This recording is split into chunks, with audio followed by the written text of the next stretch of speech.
Oxfam की एक report आई है जो राहुल गांधी जी की उस बात पर मुहर लगाती है जहां पर वो ये कहते हैं कि देश के संसाधन और देश की दौलत कुछ ही लोगों ने अपने कब्जे में कर ली है। ऑक्सफैम की रिपोर्ट का ये कहना है कि देश की 1%, मात्र 1% आबादी के पास इस देश की 40% दौलत है और देश के 50% जनसंख्या के पास, मतलब आधी आबादी के पास मात्र 3% देश की दौलत है। अमीरों और गरीबों की ये खाई लगातार बढ़ती जा रही है और इसके बढ़ने का कारण है घटिया नीति निर्धारण जो सिर्फ अमीरों के लिए किया जा रहा है और गरीबों को उनके हाल पर छोड़ दिया जा रहा है।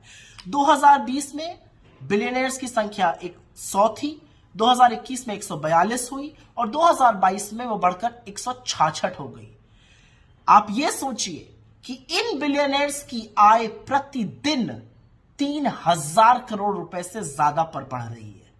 इनकी आय तो इतनी है कि अगर 10 सबसे अमीर आदमियों की आय पर 5% टैक्स भी लगा दिया जाए तो सारे बच्चे वापस स्कूल जा सकते हैं। गौतम अडानी जी के लाभ पर, प्रॉफिट पर 2017 से 2021 में जो हुआ, अगर उस पर टैक्स लगा दिया जाए तो 50 लाख प्राइमरी टीचर्स को नौकरी दी जा सकती है और देश के 100 अमीर आदमियों की वेल्थ आज इतनी हो गई है कि वो देश का बजट 18 महीने तक चला सकते हैं। लेकिन बजाय गरीब को सहायता देने के गरीब की कमर तोड़ी जा रही। और ये ध्यान से सुनिएगा कैसे, क्योंकि इस देश का हर व्यक्ति टैक्स देता है। जो जीएसटी इनडायरेक्ट टैक्स होता है वो तो हर व्यक्ति दे रहा है और अमीर से अमीर, गरीब से गरीब एक ही रेट दे रहा है। जीएसटी के कुल कलेक्शन का 64%, 64% पैसा 50% आबादी से आता है जिनके पास मात्र 3% वेल्थ है। मतलब अगर जीएसटी 100 रुपए कलेक्ट करता है तो 64 रुपए देश के सबसे गरीब 50% आबादी से आता है और सबसे अमीर 10% मात्र 3% का कंट्रीब्यूशन करता है।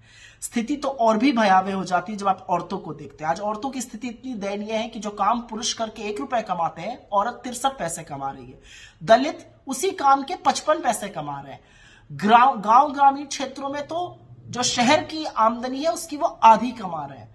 लेकिन बजाय नीति निर्माण, बजाय बजट, बजाय पॉलिसीज गरीबों को उबारने के लिए बनाई जाए, अमीरों के लिए ही बनाई जाती हैं। और यह शायद इस बात से प्रतिबिंबित होता है कि 23 करोड़ लोग आज इस देश में भुखमरी का और गरीबी का शिकार है।